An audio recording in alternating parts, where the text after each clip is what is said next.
ఈ మాట చూడండి, 25వ వచనాన్ని మనం చదువుకుందాం. యోహాను సువార్త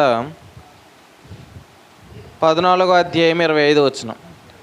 నేను మీ వద్ద ఉండగానే ఈ మాటలు మీతో చెప్పి తిని, ఆదరణకర్త అనగా తండ్రి నా నామమున పంపబోవు పరిశుద్ధాత్మ సమస్తమును మీకు బోధించి నేను మీతో చెప్పిన సంగతులన్నిటినీ మీకు జ్ఞాపకం చేయును. 27వ వచనం. శాంతి మీకు అనుగ్రహించి వెళ్ళుచున్నాను, నా శాంతిని మీకు అనుగ్రహించున్నాను. లోకం ఇచ్చినట్టుగా నేను మీకు అనుగ్రహించటం లేదు. మీ హృదయమును కలవరపడనీయొకడి, వెరవనీయొకడి. ప్రభుకు స్తోత్రం. హల్లెలూయా. ప్రార్థన చేసుకుని వాక్యాలు మనం విందాం. పరిశుద్ధుడైన తండ్రి, నీకు వందనాలు. చదవబడిన లేఖనంలో నుండి నీ సంగతి మాకు విప్పబడును గాకని, మీ సహాయాన్ని అందించండి. మా హృదయాలు ఆదరింపబడినట్లుగా మాట్లాడమని. ఏదైతే అభిషేకం ఉందో ఆ అభిషేకం మా అందరి తల మీద పొయ్యబడి ఆ సంగతులు చెబుతున్న నాకు సంగతులు అప్పగించమని, వింటున్న వారు గ్రహించు హృదయాన్ని కలగజేయమని, ఇక్కడ ఉన్న వారందరి మీద నీ ఆత్మ దిగునుగా కానీ ప్రభా, నీ మహిమ ఇక్కడ కనుపరచుదురుగా కానీ, మా ప్రాణప్రియుడు ప్రియరక్షకుడైన యేసుక్రీస్తు నామం పేరటి ప్రార్థన అడుగుతున్నాం తండ్రి, ఆమేన్. చదవబడిన వాక్య భాగంలో మధ్యాహ్న కాల సమయమందు మనం నేర్చుకున్నది ఏంటంటే, యేసుక్రీస్తుని ఎవరైతే విశ్వసించిన వారందరూ కూడా నీతిమంతులుగా తీర్చబడ్డారు. సో నీతిమంతులుగా తీర్చబడిన వారు దేవునితో సమాధానపరచబడ్డారు. అయితే అక్కడ మనం గమనించింది ఏంటంటే, ఎప్పుడైతే విశ్వాస సమాధానపరచబడ్డాడో ఆ సమాధానపరచబడిన విశ్వాసులకు ఎవరు వచ్చారంటే పరిశుద్ధాత్మ దేవుడు వచ్చాడు. ఎవరు వచ్చారు? అందరు ఇక్కడ ఉండండి. ఎవరు వచ్చారు? పరిశుద్ధాత్మ దేవుడు వచ్చాడు. ఇప్పుడు పరిశుద్ధాత్మ దేవుడు ఎక్కడున్నాడు అని అంటే విశ్వాస యొక్క హృదయంలో ఉన్నాడు. ఎక్కడున్నాడు? విశ్వాస యొక్క హృదయంలో ఉన్నాడు అనమాట. సో పరిశుద్ధాత్మ దేవుడు ఏం చేస్తున్నాడు అని అంటే సంగతులను బయలుపరుస్తున్నాడు. ఆ సంగతుల ద్వారా విశ్వాసకి ఏం కలుగుతుంది అంటే శాంతి కలుగుతుంది.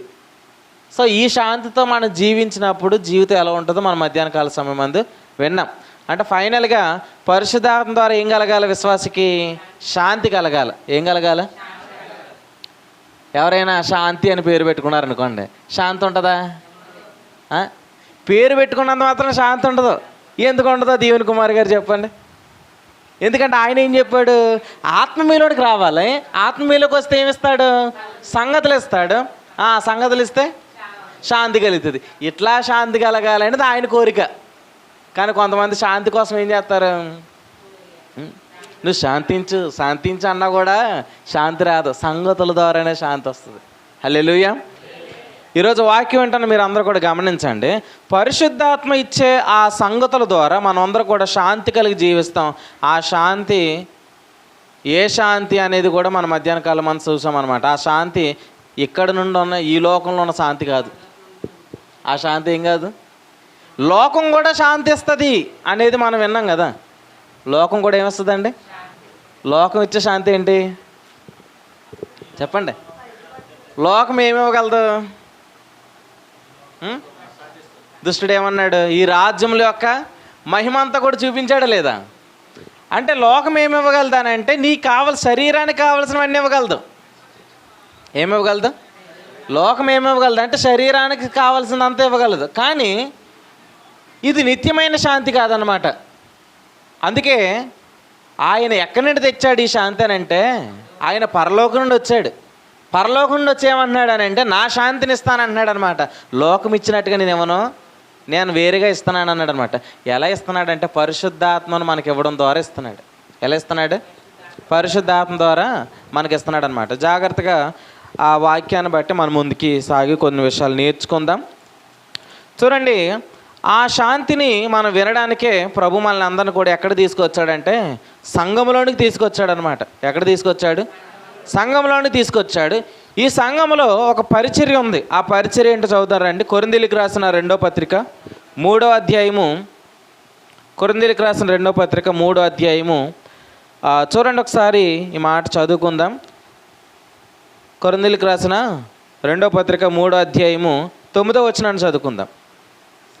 శిక్షావిధికి కారణమైన పరిచర్యయే మహిమ కలిగినదైతే నీతికి కారణమైన పరిచర్య ఎంతో మహిమ గల అధికమైన మహిమ గలదగును. చూడండి, అధికమైన మహిమ దీనికి ఉండటం వలన ఎంతకు మునుపు మహిమ గలదిగా చేయబడినది, ఈ విషయంలో మహిమ లేనిది ఆయన. ఇక్కడ చూడండి 9వ వచనంలో, శిక్షావిధికి కారణమొక పరిచర్య మహిమ గలదైతే నీతికి కారణమొక పరిచర్య ఎంతో అధిక మహిమ. అంటే 2 రకాల పరిచర్యలు ఉన్నాయి. ఎన్ని రకాల? 2 రకాలు. తమ్ముడు నీ పేరేంటి? రేవంత్. నువ్వు కూడా జాగ్రత్తగా ఉంటే నీకు అర్థమైపోతుంది. ఎన్ని పరిచర్యలు ఉన్నాయంటే 2 రకాల పరిచర్యలు ఉన్నాయి. ఒకటేంటి? శిక్షావిధికి కారణం ఒక పరిచర్య. చెప్పండి అందరు కూడా. శిక్షావిధి కారణం ఒక పరిచర్య. రెండోది ఏంటి? నీతికి కారణం ఒక పరిచర్య. మధు, రెండోది ఏంటి? నీతికి కారణం ఒక పరిచర్య. ఇప్పుడు 2 పరిచర్యలు మనం చూస్తున్నాం అనమాట. అయితే మధ్యాహ్న కాల సంబంధం మరల దాన్ని ఎలా చేసాం? మరణ కారణం ఒక పరిచర్య, ఆత్మ సంబంధమైన పరిచర్య.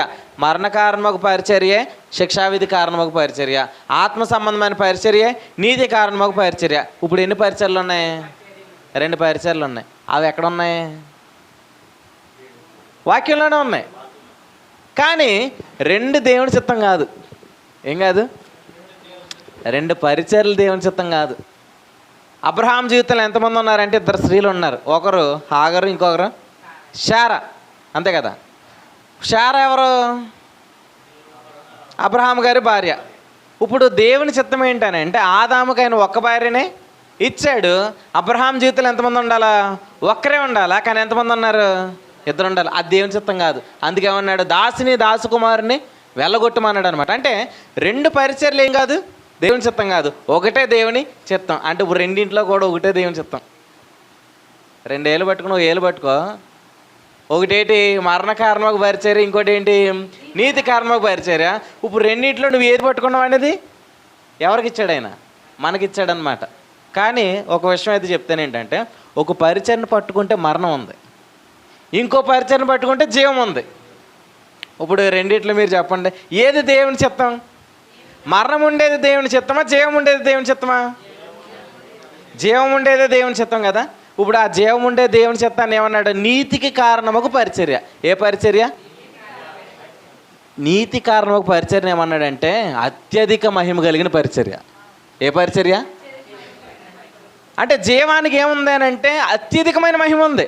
మరణానికి ఏముందంట? మరణానికి కూడా మహిమ ఉంది. కానీ ఆ మహిమ ఏ మహిమ? తగ్గిపోయే మహిమ. శిక్షావిధి కారణమగు పరిచర్య, ఆ పరిచర్య ద్వారా మరణం కలుగుతుంది. ఆ మరణం ద్వారా ఏమవుతుంది? అది తగ్గిపోయే మహిమ. అంటే ఇప్పుడు చెప్పండి, నీతి కారణమగు పరిచర్య మహిమ ఏమవుతుంది? పెరుగుతుంది, అత్యధికమవుతుంది. శిక్షావిధి కారణమగు పరిచర్య ఏమవుతుంది? ఇది తగ్గుతుంది అనమాట. ఇప్పుడు దేవుని చిత్తం ఏంటి? తగ్గిపోయేదా పెరిగేదా? పెరిగేది అంతే కదండి. సరే చెప్పండి. అయితే ప్రతిసారి న్యూ ఇయర్ ఫస్ట్ రాగానే మనం ఏమనుకుంటాం? జోసఫ్ గారండి ఏమనుకుంటాం? ఈ సంవత్సరం అంతా కూడా ఏదోలా గడిపేశాను, ఈ సంవత్సరం అయినా కూడా ఏదోటి సాధిద్దాం. ఇంకేముంటాయి? ఈ సంవత్సరం అంతా ఏదోలాగా మరి పాపాలు చేస్తారు, ఈ సంవత్సరమైనా పరిశుద్ధంగా జీవిందాం. 2026లో అలా అనుకుంటాం. 2027 ఏమనుకుంటాం? మళ్ళా అదే ప్రార్థన చేస్తాం. ఏమని? ప్రభా ఈ సంవత్సరం కూడా తీసే. 2028 వచ్చింది అనుకుంటే అప్పుడేమంటాం? అప్పుడు కూడా అదే ప్రార్థన. ఇప్పుడు ఇలా చెప్తాను, న్యూ ఇయర్ ఫస్ట్కి ఏమో ప్రార్థనలు ఏమైంది? భక్తి పెరిగింది. మరో తర్వాత ఏమైపోతుంది? వచ్చే సంవత్సరానికి తగ్గిపోతుంది. కొంతమంది చర్చిల్లో కూడా అలా ఉంటుంది, జిగ్జాగ్ అంటారు అనమాట. జిగ్జాగ్ అంటే ఏంటి? ఒకేసారి పెరిగిద్ది. సండే పెరిగిద్ది, సాటర్డేకి వచ్చేసరికి తగ్గిపోద్ది అనమాట. సండే ఏమనుకుంటారు? పరిశుద్ధంగా బతకాలండి. సాటర్డే ఏమనుకుంటారు? నివాసమూటగా ఆ గుడారం సిద్ధంగా ఉన్నది, ఆ మహిమ తగ్గిపోతుంది. తగ్గిపోవడం ఎవరికి ఇష్టం లేదు? ఇక్కడ ఎంతమందికి ఇష్టం? ధర్మశాస్త్రం వల్ల మనకు పరిస్థితి తగ్గిపోవడం.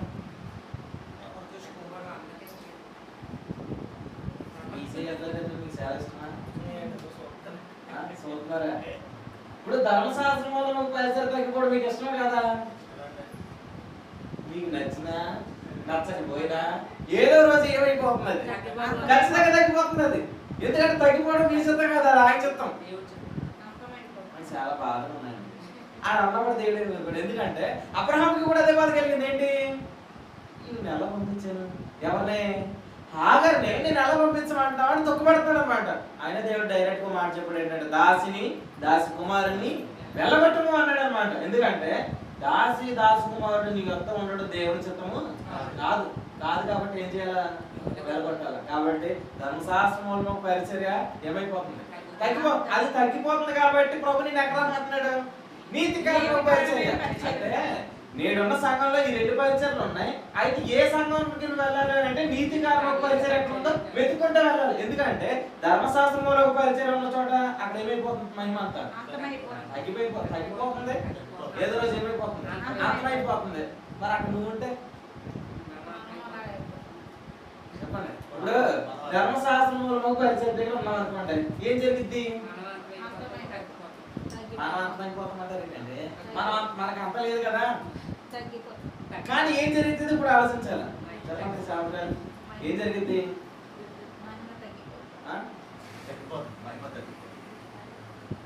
ఇల్లు కూలిపోతుంది అనుకోండి, ఇల్లు ఏమవ్వాలా? ఇంటిలు ఉన్నాయి కదా, అవి ఎలా ఉంటాయి? చెక్కలతో కడతారు కదా. ఇప్పుడు అది కూలిపోయేలా వర్షం వచ్చారు అయినా కూడా నువ్వు అక్కడ అడ్జస్ట్ అయ్యో. ఇప్పుడు ఏదో రోజు కూలిపోద్దని డౌట్ వచ్చింది, అయినా కూడా అక్కడ ఉండిపోయారు అనుకోండి, ఏమవుద్ది? అంటే ఆ పెంకులాంటి ఇప్పుడు పడిపోతాయి. ఏదో రోజు పడిపోతే ఏమవుద్ది? ఏమవుతుందండి? మరణమే కదా. ప్రభు అదే అంటాడు ఏంటంటే, ఇప్పుడు ఇల్లు పడిపోద్దని తెలిసినప్పుడు అక్కడి నుంచి వెళ్ళిపోవడమే మంచి, లేకపోతే ఆ ఇల్లు వచ్చి మరణం చనిపోతుంది కదా. అందుకే ప్రభు ఏమన్నాడు? ఈ మరణకాలంలో పరిస్థితి ఏదో రోజు పడిపోబోతుంది. ఎందుకంటే పడగొట్టేది నేనే. పడగొట్టేది ఎవరు? ఇప్పుడు మాట చెప్పనా, దాన్ని పడగొట్టింది ఆయన, పడగొట్టబోయేది కూడా ఆయన. ఇప్పుడు అది పడిపోద్దని చెప్పినప్పుడు ఎక్కడికి వచ్చారంటే, లేదంటే అది మా తాతగారు ఇచ్చారు, లేదంటే అది మా పిత్రుల ఆస్తి అని చెప్పేసి అందరూ ఉన్నప్పుడు ఏమవుతాం అంటే అక్కడితో అయిపోతుంది చరిత్ర. అందుకే ప్రభు ఏం చేశాడంటే, ఆయన మనల్ని ప్రేమించాడు. నిజంగా మనం ఒకప్పుడు మోసపోయిన వారమే. అంటే ఏంటి? మనకి ఏది సత్యమో ఏది అసత్యమో ఏది అర్థం కాలేదు. కాబట్టి ఎక్కడున్నా కూడా ఏమనుకున్నాం? సత్యం అనుకున్నాం. కానీ సత్యమైనది ప్రభు బయలుపరిచినప్పుడు ఏం చేయాలి? సత్యం వద్దకు రావాలి. విశ్వాసం వెళ్ళని కాక మునుపు ధర్మశాస్త్రం ఏం చేసింది?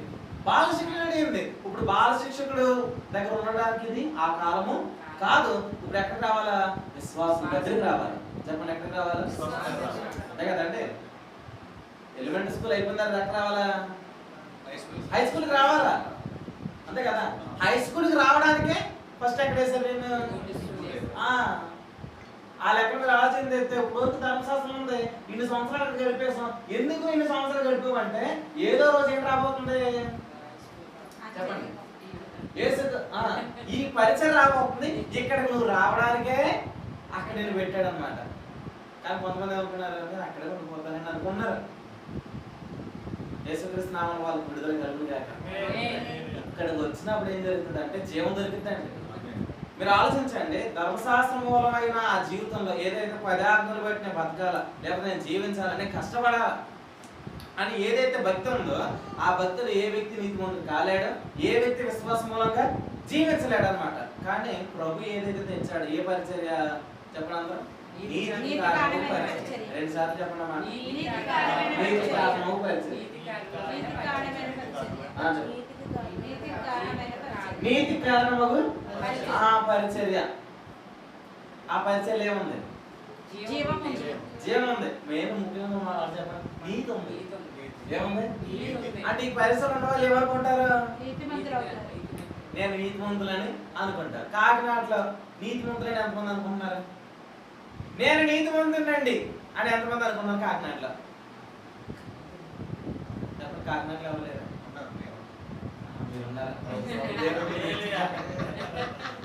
ఆ పట్టణంలో పెట్టుకున్నాడు అన్నట్టు ఆ సుధమ కుమార్ పట్టణాల్లో నీతిమంతుడైనా లోతున్నాడు అన్నట్టు ఈరోజు వారు సాక్షి చెప్పారు ఏంటి? మేమున్నామండి. ఇంకెవరున్నారు? ఉన్నారు. ఇంకెవరున్నారు ఇక్కడ? ఇప్పుడు మనం ఎక్కడ ఉన్నామండి? మనం కాకినాడలో ఉన్నాం కదా. నేను అడిగింది అది. ఇప్పుడు మీరు కూడా ఎక్కడ ఉన్నారు? మరి మీరెవరు? మరి అది చెప్పాలి కదా. సరే, హల్లెలూయా. మరి ఎంతమంది అనుకోవట్లేదు చెప్పండి? మీకు తెలిసిన వాటికి ఎవరైనా అడిగారు? ఎవరైనా అలా ప్రార్థన చేసినా నేను నీతి మంత్రులు అనుకున్నారా? మరి ఈ పరిచయలోనే నీతి ఉందని అంటే మరి అక్కడ ఏం లేదు, నీతి లేదంటే అక్కడ ఏ పరిచయం లేదు, నీతి కారణం పరిచర్య లేదు.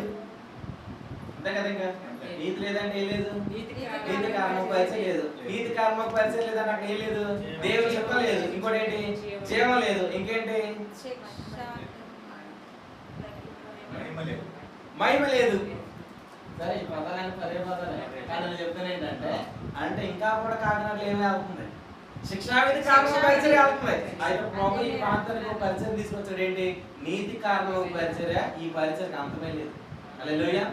ఆ పరిచర్యకి అంతం ఉంది, ఆ అంతర్కాలం చేసేవాడు దేవుడే. ఈ పరిచర్యకి అంతం లేదు. ఎందుకు లేదని అంటే ఈ పరిచర్య ఆయన మూలంగానే కలిగింది, దీనికి అంతమే లేదు.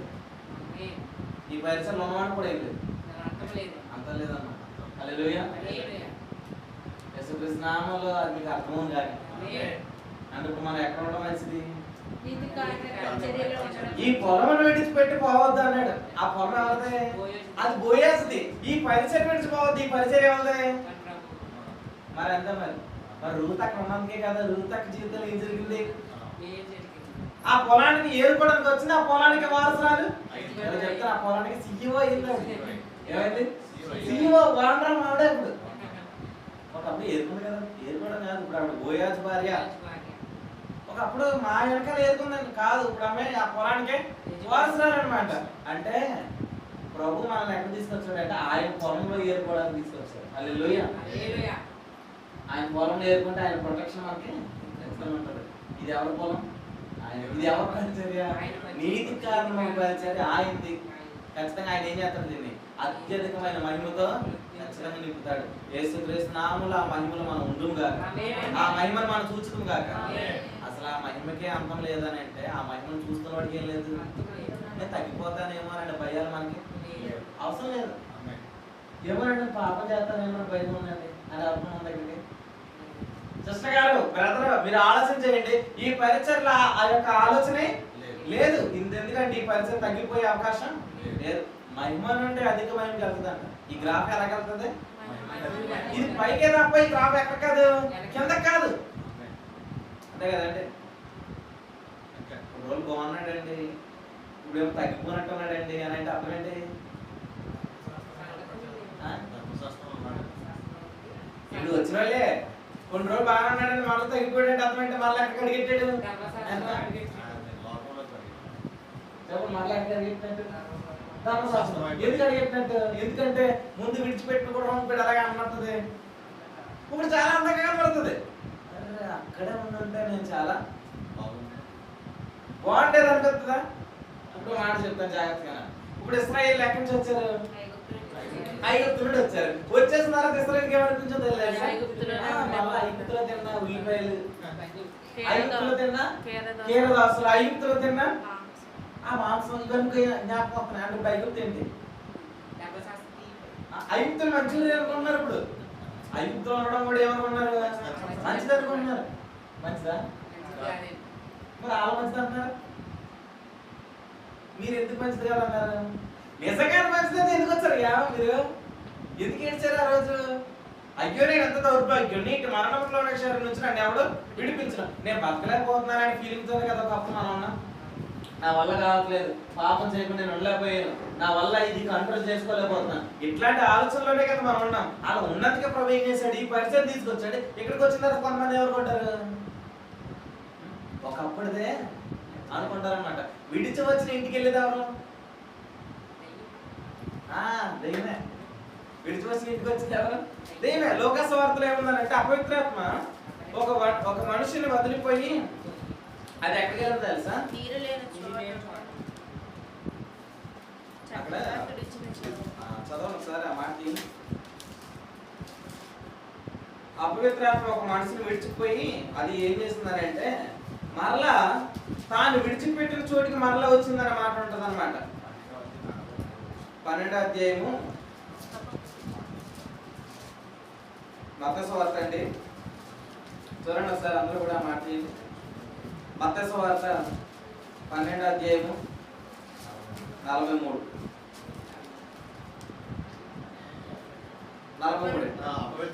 అపవిత్రాత్మ ఒక మనిషిని వదిలిపోయిన తర్వాత అది విశ్రాంతి వెతుకుతూ నీరు లేని చోట్ల దిగుతుంది. ఇక్కడ మీరు ఆలోచన చేసండి, మనకు అవసరం మొక్క పట్టుకోవాలి. అపవిత్రాత్మ ఒక మనిషిని వదిలిపోయిన తర్వాత అది విశ్రాంతి వెతుకుతుంది. 44 చదవండి. విశ్రాంతి దొరకనందున నేను వదిలి వచ్చిన నా ఇంటికి తిరిగి వెళ్ళేది అనుకుని వచ్చి. అంటే ఇప్పుడు ఎక్కడికి వెళ్ళాలనుకుంటాం? నేను వదిలి వచ్చిన ఇంటికి మరలా వెళ్ళిపోతున్నాను. అంటే ఇది ఎవరి స్వభావం? అంటే ఒకప్పుడు ఏ ఇల్లు అయితే విడిచిపెట్టి వచ్చేసామో, ఏ ఇల్లు? ధర్మశాస్త్రం అనే ఇల్లు, ఐగుప్తు అనే ఇల్లు. ఆ ఇంటిని విడిచిపెట్టి వచ్చిన తర్వాత తిరిగే స్వభావం ఎవరు కాదు? అది ఆత్మ ఇల్లు కాదు, అది దుష్టుని యొక్క స్వభావమే, అపవిత్రాత్మ యొక్క ఆలోచనే కదండి. అయితే ప్రభువు చెప్తున్నాడు ఏంటంటే, మరలా ఇల్లు అందంగా ఉన్నంతగా మనకు కనబడుతున్నా కూడా వాస్తవంగా ఇల్లు ఏమైపోతుంది? కూలిపోద్దండి. ఎందుకంటే కూలిపోద్దని చెప్పినాడు ఎవరు? మరి ఆయనే చెప్పి తీసుకొచ్చిన తర్వాత మరలా ఉంటుందని ఎలా అనుకుంటాం? ఖచ్చితంగా మీరు ఆలోచించండి. ఏంటంటే వదిలిపెట్టిన దాంట్లోకి మరలా వెళ్ళే అవకాశం పెట్టుకునే అవసరం లేదనమాట. యేసుక్రీస్తు నామములో వెనక్కి తిరిగే స్వభావం రాకుండా కాక, ఆమేన్. యేసుక్రీస్తు నామములో ఆ స్వభావం తీసివేయబడును కాక. తిరిగి వెళ్ళిపోతానండి అని మనసు రావడం మంచిదే. ఎందుకు? ఎవరికి వచ్చింది మనసు? కుమారుడికి వచ్చింది. ఎవరికి వచ్చింది? తప్పిపోయినా కుమారుడు ఎక్కడ రావాలనుకున్నాడు? ఇది మంచిది.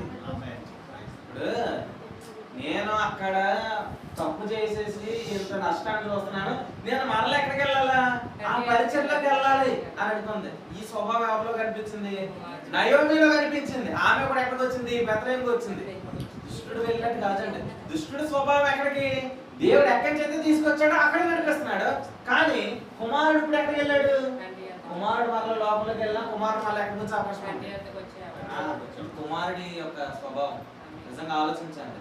నయోమి బెత్లెహేముకి వచ్చింది, తప్పిపోయిన కుమారుడు ఇంటి దగ్గరికి వచ్చాడు. ఖచ్చితంగా ఈ రోజు మన అందరూ కూడా ఒక పరిచర్య దగ్గర ప్రభు చేర్చాడు. ఆ పరిచయం ఏంటంటే నీతికి కారణమగు పరిచర్య. ఈ పరిచర్యలో ఏముందంటే క్షేమం ఉంది. ఈ పరిచర్యలో మధ్యాహ్నకాల మాట్లాడుకుని ఏముంది? సమాధానం ఉంది. ఏముందండి? యేసుక్రీస్తు నామములో మీకు సమాధానం కలుగును గాక. ఏం చేస్తే అవుతుంది సమాధానం? నిజంగా ఆలోచించండి. నేను చాలా సమాధానం ఉన్నానండి అని మాట మనం ఎవరు చెప్పాలి? మనం చెప్పగలగాలి. నీతిమంతులే చెప్పగలగాలి. ఇప్పుడు గుండెల మీద చేసుకుని నాకు చాలా సమాధానం ఉందని మనం చెప్పగలిగే రోజు వచ్చింది కానీ, అంతే కదండి. ఆ రోజు చెప్పాలి. ఒకప్పుడు నాకు సమాధానం లేదని చెప్పడానికి మనమే సిగ్గుపడలేదు, కానీ ఇప్పుడు సమాధానం కలిగింది అనేదానికి ఏమో పక్కన ఉన్న వాళ్ళు ఏమంటారనే ఆలోచనలోకి వెళ్ళిపోవాలి. అయితే ఒక మాటలు చెప్పరా, ఇక్కడ ఉండడం ద్వారా ఖచ్చితంగా ఆ సమాధానం మనకి ఒక మాటలు చెప్తాం. దుష్టుడు ఎక్కడి నుంచి పడిపోయాడు అంటే పరలోకం నుండి పడిపోయాడు. అంటే పరలోకంలో ఏముంది? సమాధానంలో ఉంది. ఇప్పుడు సమాధానంలో ఎవరు పడిపోయారు?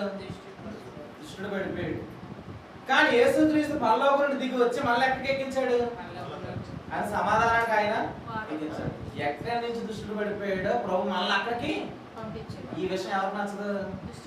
అందుకే ధర్మశాస్త్రాన్ని ఎవరు సపోర్ట్ చేస్తున్నారు అని అంటే దుష్టుడే చేస్తున్నాడు. ధర్మశాస్త్రాన్ని ఎవరు ప్రమోట్ చేస్తున్నారు? దుష్టుడే, అపవాదే. వారికి ఏమిస్తున్నాడు? ధర్మశాస్త్రానికి డబ్బులు ఇస్తారా? ఇవ్వకపోతే ఇంకెక్కడ ఉంది ధర్మశాస్త్రం? ఇంకా వెళ్తుంది కదండి ధర్మశాస్త్రం. ఇంకెళ్తున్నాడు, దానికి డబ్బులు ఇచ్చేవాళ్ళు ఉన్నారా లేదా?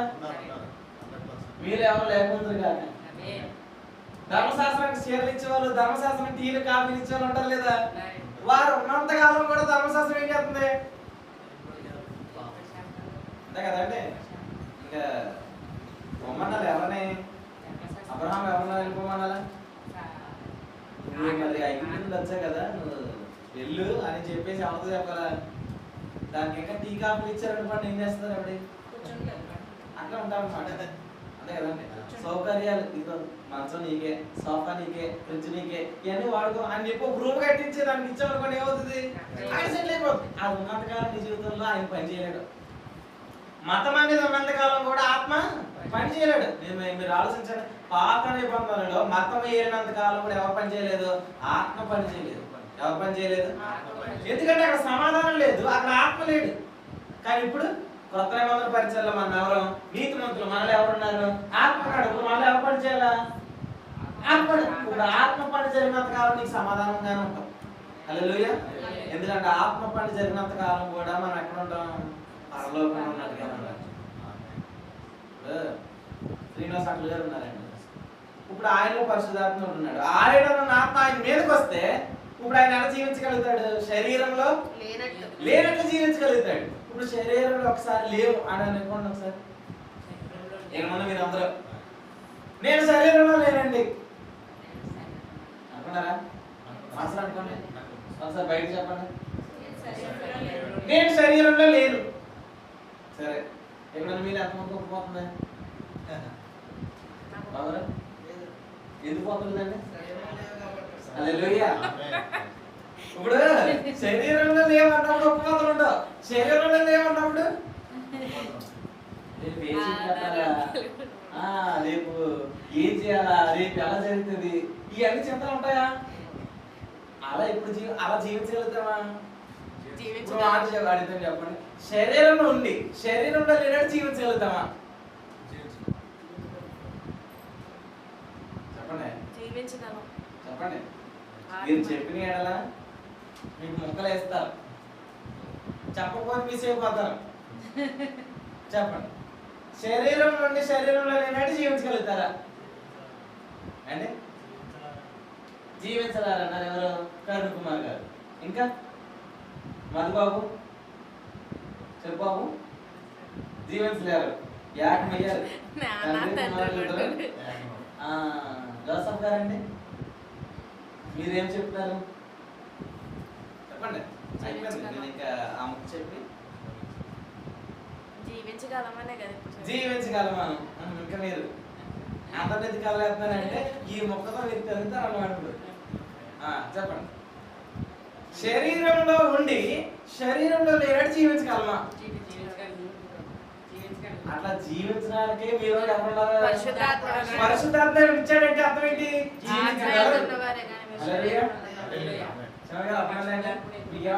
అలా జీవించగలుగుతారా? జీవించగలరు. అట్లా జీవించే రోజులు ఎవరికి ఇచ్చాడంటే ఆ బ్యూటిఫుల్ డేస్ మనకి ఇచ్చాడు. హల్లెలూయా. ఆత్మని ఇచ్చాడనంటే ఆ రోజులు ఉన్నాయి. జీవన ప్రేమించే వరకు ఏదైనా మంచి రోజులు అంటే నువ్వు శరీరంలోనే లేనట్టు జీవించే జీవితాలు ఇక్కడ అనుభవించవచ్చు.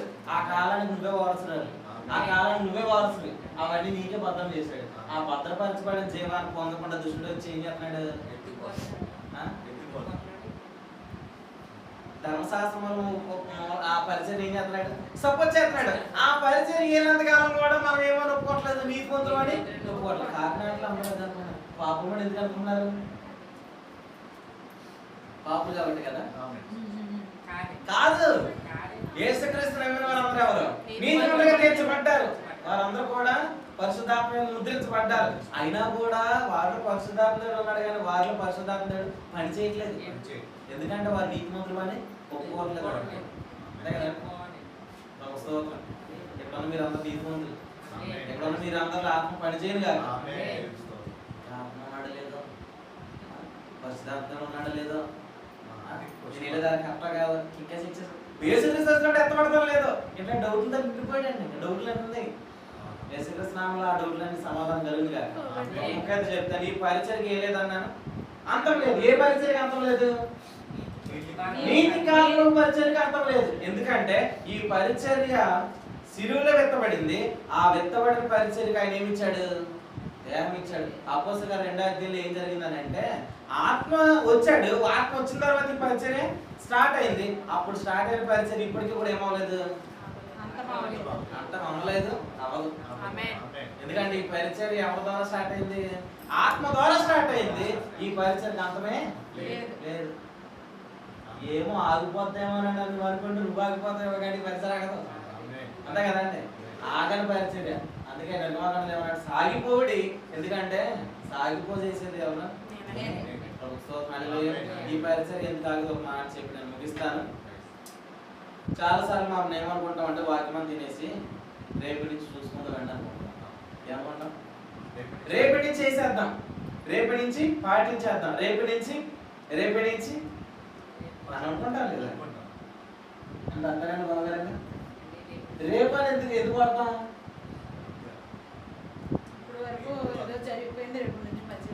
రేపు అంటాం కానీ ఈ రోజు ఎందుకన్నా? అదే ఈ రోజు అలా జీవించేద్దాం.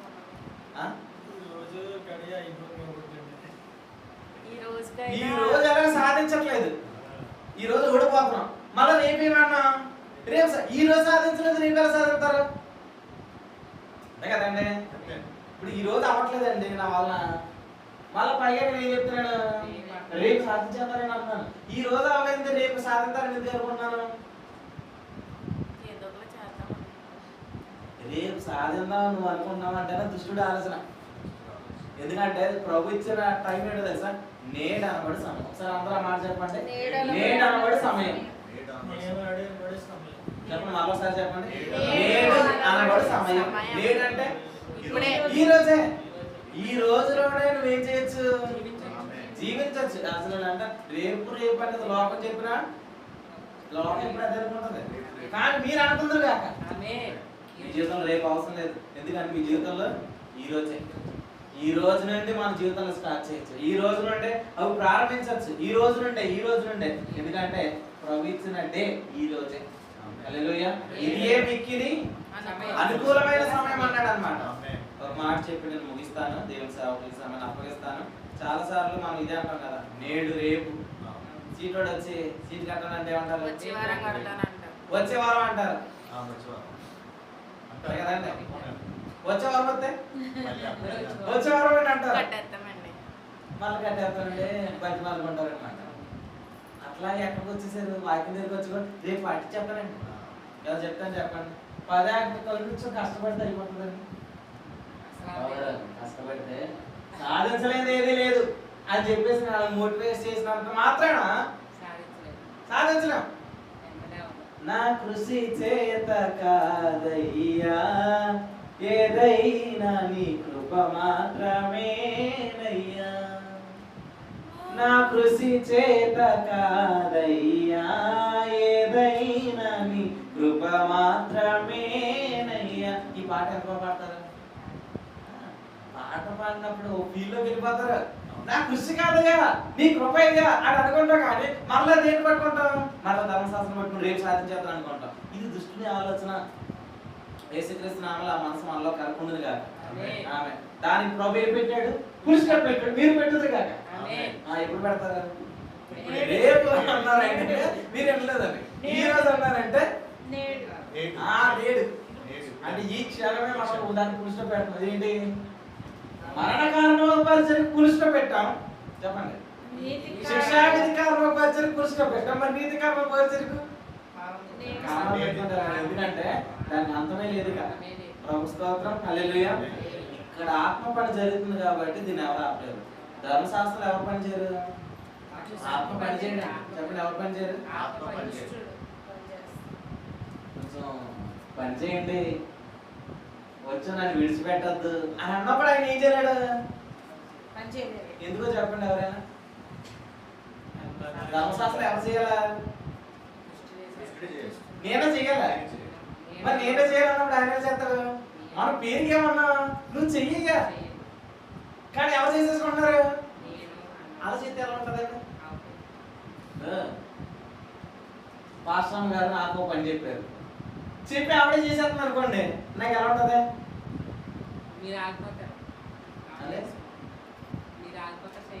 నాకు చేయమని చెప్పడం ఎందుకు, మీరు చేసేసుకోవడం ఎందుకు? ఈ మీరు కలగకుండా ఇప్పుడు పరిశుద్ధాత్మగా ఉంటుంది. నేనేమో పరలోకం నుండి నేను జీవం చేయడం నేను వస్తే నేను జీవించేస్తాను, నువ్వంటో ఇదంతా వేగం.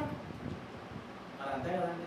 మీరు జీవించాలి, మీరు జీవించాలని నేను అర్థం చెప్తాను, శ్రీనివాస్ గారితో చెప్పాను, అది అవుతుందండి. అలా అయిన పక్షాన పరిశుద్ధాత్ముడు ఎందుకు? అంతే కదా. నిజంగా ఆలోచించండి. యేసుక్రీస్తు నామములో అవన్నీ మనకు అర్థమూ కాదు. నిజంగా ప్రభువే మనకు నేర్పించకపోతే మనకి ఏ సంగతులు కూడా తెలియదు. కాబట్టి ఒకటైతే మనం నమ్మదం ఏంటంటే, ఈ విశ్వాసమైన దేవుని ఏర్పాట్లో పనిచేసేది ఎవరు? ఆత్మ. ఎవరు కాదు? నేను కాదు. ఇలా చెప్పండి, నేను కాదు, పరిశుద్ధాత్మ దేవుడే. 3 సార్లు చెప్పండి అన్నమాట. నేను కాదు, పరిశుద్ధాత్మ దేవుడే. నేను కాదు, పరిశుద్ధాత్మ దేవుడే. నేను కాదు, నేను కాదు, నేను కాదు. 3 సార్లు ఎందుకన్నారు? నేను చచ్చిపోయాడు కదా. మనం చచ్చిపోయాం కాబట్టి మనం మీరు కాదు అన్నాం అంతే కదా. ఇక్కడ చెప్ప నేను చచ్చిపోయానంటే ఇలా ఎవరికైనా బాధకుందా? మీరు చచ్చిపోయారండి అని నేను అన్నాను కదా, మీరే అంతమంది ఫీల్ అవుతారా వాటికి? ఫీల్ అవరా? ఎవరు ఫీలింగ్ ఉన్నదంటే చచ్చిపోయిన కోసం ఇంకా నేను బతుకున్న వాళ్ళు అన్నాను అనుకున్న వాళ్ళందరూ కూడా ఏంటంటే చచ్చిపోవడం అన్నది ఏంటంటే బతికి కదా అన్నాను. బతుకులే కాదు బతుకు 2020 నేను తీస్తాం. కాబట్టి చచ్చిపోయిన వారి మీద ధర్మశాస్త్ర ప్రభుత్వం లేదు. ఈరోజు మన మీద ఎవరు ప్రభుత్వం ఉంది? ఆత్మ పని. ఎవరు? నాలో ఉన్నవాడు నన్ను ఏం చేయాలా? నన్ను ఆయన నడిపించాలండి. నన్ను జీవం చేయడానికి ఆయన ఇచ్చాడు అనమాట. ఖచ్చితంగా ఆయన పనిని మనం అనిపించాలి. ఆయన పనిని అనిపిస్తే అన్ని కార్యాలే. అపోస్తలుల 2వ అధ్యాయంలో ఎవరు వచ్చారు? ఆత్మ వచ్చాడు. ఏ స్టార్ట్ అయింది? అపోస్తలుల కార్యాలు. అపోస్తల కార్యాలకి ఇంకో పేరు పెట్టండి. ఆత్మ కార్యాలు. ఏ కార్యాలు? నిజంగా ఆత్మయే కార్యాలు చేస్తే మనం ఎంత అద్భుతంగా జీవించవచ్చు. అంతే కదండి. ఆత్మే సహాయం చేస్తే ఎంతగా జీవించవచ్చు. ఆత్మే మనం తోడుకుంటా. సంసోను గారు ఎంతమందిని చెప్పారంట?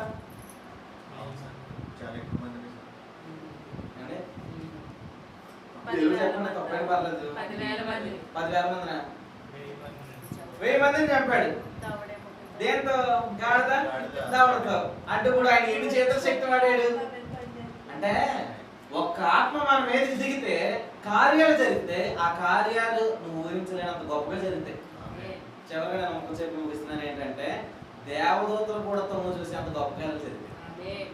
ఏం జరిగితే మీరు నమ్ముతున్నారా? దేవదూతలే అసలు ఏంటి ఈయన ఏం చేస్తాడని చూసి అంత ఎక్సైట్మెంట్ తో మేము చూసి అంత గొప్ప కాలం మీద జరిగితే జరిగితే కారణం ఏంటి? అంతే కదండి. ఇప్పుడు పాత నిబంధనలో దేవదూతలన్నీ కూడా చూడడానికి ఇష్టపడలేదు. ఎందుకంటే అక్కడ ఆత్మ లేదు కాబట్టి కార్యాలు ఏమీ లేవు. ఇప్పుడు పనిలో కూడా దేవదూతలకి ఏంటి? అవన్నీ ఇప్పుడు ఏం చేద్దాం అనుకున్నారు జయలక్ష్మి గారు? అవన్నీ ఏం చేద్దాం అనుకున్నారు? పనిలో ఉన్న దేవదూతలు ఏం చేస్తారు? ఎవరిని నమ్ముతున్నారు? నమ్మండి. పనిలో ఉన్న దేవదూతలు కాసేపు క్రితమే మన వైపు చూడడం స్టార్ట్ చేసి ఎక్కడ చూడడం స్టార్ట్ చేసి నేను నమ్మనండి. అది ఇంకేం పని ఉండదండి. నువ్వు అనుకున్నా అనుకోకపోయినా అది ఏం చేస్తున్నాయి చూస్తున్నాయి. లేకపోతే చెప్తాయిలేండి అవి. ఏమని? నువ్వు ఆ రోజు నమ్మలేదు కానీ మేము అక్కడే చూసామంటాయి. హల్లెలూయా. నిజంగా ఆలోచించండి. అవన్నీ ఎందుకు చూస్తున్నాయి అంటే, ఇప్పుడు కార్యాలు చేస్తున్నది ఎవరు కాదు? మనం కాదు. మనం కాదు కాబట్టి ఆయనే కార్యం చేస్తున్నాడు కాబట్టి ఆయన దూతల కంటే గొప్పవాడు. ఇప్పుడు దేవదూతలు ఇప్పుడు మనం ఎప్పుడు కార్యాలు మనకంటే గొప్పవాడు కార్యాలు చేస్తే మనం చూడాలనుకుంటాం. అంతేనండి. మనకన్నా గొప్పవాడు చేస్తే మనకన్నా బలవంతుడు చేస్తే ఏంటి చూడాలనుకుంటాం. ఇప్పుడు దేవదూతల కంటే గొప్పలు ఎవరు? ప్రభు. దేవదూతల కంటే గొప్పలు ఎవరు? మనమే. హల్లెలూయా. అసలు దేవదూతలు గొప్ప మన గొప్ప వాళ్ళు చెప్పండి. నిజం చెప్పండి. 3 సార్లు అన్నంత మాత్రాన తప్పు తప్పు మంచి తప్పు ఒప్పుకోవద్దు. గొప్ప తప్పదు కదా. మరి మీరేమో దేవదూతలు గొప్పమంటే తర్వాత ఎందుకు మారిపోయారు? సరే, ఖచ్చితంగా దేవదూతలు కంటే గొప్పలు ఎవరు? మీరే. మనమే. దేవదూతల కంటే శ్రేష్ఠులుగా మనల్ని ఇచ్చాడండి. నిజంగా ఆలోచించండి. ఎంత గొప్ప శ్రేష్ఠ జీవితాన్ని ప్రభు మనకి ఇవ్వడానికి గల కారణం ఏంటంటే మనల్ని ఆయన నీతిమంతులుగా చేయడమే. హల్లెలూయా. నిజంగా దేవదూతలైతే నువ్వు చూసేంత గొప్ప కార్యాలు మన ద్వారా జరుగుతున్నాయి. హల్లెలూయా. అవి మన ద్వారా జరుగును గాక. అది ఈ రోజు నుండి స్టార్ట్ అవును గాక. అంటే ఈ రోజు స్టార్ట్ అవ్వాలంటే ఆత్మలో ఉండడమే కాదు, ఆత్మలో ఏం చేయాలా? పని చేయాలి. పని చేస్తే మనం ఎక్కడ ఉంటాం? ఎల్లప్పుడూ కూడా పరలోకంలో ఉన్నట్టు ఉంటాం. ఎలా ఉంటాం? మీరు అలా ఉంది కాక. ఎవరికైనా కలవరాలు ఉన్నాయా? మరి పరలోకంలో కలవరాలు లేవు. ఇక్కడ ఎవరైనా రోగాలు ఉన్నాయా? పరలోకంలో రోగాలు లేవు. ఇక్కడ ఎవరైనా చింతలు ఉన్నాయా? పరలోకంలో అవేవి లేవు. అట్లాంటి లైఫ్ మీరు ఎక్స్పీరియన్స్ చేయాలంటే దేవుని ఆత్మ మీ మీదకి వస్తే చాలన్నమాట. ప్రభు అట్టి కృపలోని ప్రభుని నడిపించిన గాక. ఆమె శిక్షావిధికి కారణం పరిచయం ప్రభు ఏం చేశాడు? అంతాన్ని ఏదో రోజు పెట్టేశాడు అనమాట. కాబట్టి ఖచ్చితంగా మీరు ఎక్కడికి రావాలా? మొహమాట పెడితే ఏమవుద్ది? మనందరికి ఏముంటది? గోదావరి అండి అని అంటారు కదా. గోదావరి అందరికి కొట్టే మొహమాట అంటారు కదా. లేదండి మేము అక్కడ ఉంటామండి. చచ్చిపోయినా కూడా మేము అక్కడే చచ్చిపోతామండి. కానీ ప్రభు నిన్ను జీవింప చేయడం కోసం నేను పిలుస్తున్నాడు. మీరు రండి, ఎందుకంటే అబ్రహాంకు పిలిచిన వాడు మిమ్మల్ని కూడా ఏం చేస్తున్నాడు? We are invited. ఎక్కడికో రమ్మన్నాడు ఆయన? నీతి కార్మిక పరిచయం రమ్మన్నాడు. ఈ పరిచయంలోకి వస్తే ప్రభుత్వం ఏం చేస్తాడు? జీవింపజేస్తాడు. ఎంతగా జీవింపజేస్తాడు అంటే నేనేనా అన్నట్టు. ఎలాగా నేనా అన్నట్టు అర్థం ఏంటి? నువ్వు కాదు క్రీస్తే, నేనేనా అన్నాడు. ఎవరో ఇస్కరియోతు యోధ నీవు అన్నట్టే అన్నాడు. కానీ ఏదో చెప్పిన ప్రభువే మన ఎందుకు జీవించదు కాక. ఆయన జీవితం ఎంత అద్భుతంగా జీవితం. ఇక్కడ ఉన్న వాళ్ళందరూ కూడా క్రీస్తులు అవుతురు కాక. బయట ఎంతమంది క్రీస్తులు ఉన్నారు? 5 క్రీస్తులు ఉన్నారని చెప్పుదురు కాక. వాళ్ళ లోపల ఎంతమంది ఉన్నారు? ఇక్కడ 5 ఉన్నారని చెప్పుదురు కాక. ఆమె ప్రభు స్తోత్రం. అటు ప్రభువుని అనుగ్రహించిన కాక దేవదూతలు కూడా పరలోకంలో ఏం చేస్తున్నాయి? చూస్తున్నాయి. కాబట్టి మీరు నన్ను వాక్యాన్ని చూడండి ఖచ్చితంగా. ఎందుకంటే అవి కూడా వాక్యం కొరకు, ఆ కార్యాల కొరకు, మీ ద్వారా జరగబో కార్యం కొరకు చూస్తాను. కాబట్టి ఈ పొలంలో నిలిచుండి ప్రభు మీ ద్వారా అనేక గొప్ప కార్యాలు జరిగించింది కాక. ఆమె మరణ కారణం పరిచర్య మంచిది కాదు, నీతి కారణం పరిచర్య అంతం లేదు. ప్రభు నడిపించాలి. ప్రార్థన చేసుకున్నా. పరిశుద్ధుడైన తండ్రి నీకు వందనాలు. అత్యధిక మహిమ కలిగిన ఈ పరిచర్యను ప్రభు మీరు మాకు అందించారు. నీ స్తోత్రాలు. నీ ఆత్మను మాలో ఉంచారు. నీ స్తోత్రాలు. ఆ ఆత్మ ద్వారా మీకు మాకు కలిగించిన ఆ సమాధానం బట్టి స్తోత్రాలు. ఆ సమాధానం ఈ లోకంలో ఉన్నది కాదు అని, ఆ సమాధానం పరలోకంలో ఉన్న సమాధానం, ఆ సమాధానాన్ని అనిపించడానికి మమ్మల్ని అందరినీ బలపరిచిన ప్రభు స్తోత్రాలు. ఇక్కడ ఉన్న మా అందరిలో ఆత్మ పని జరుగును కాక, ఆత్మ పని చేయను కాక.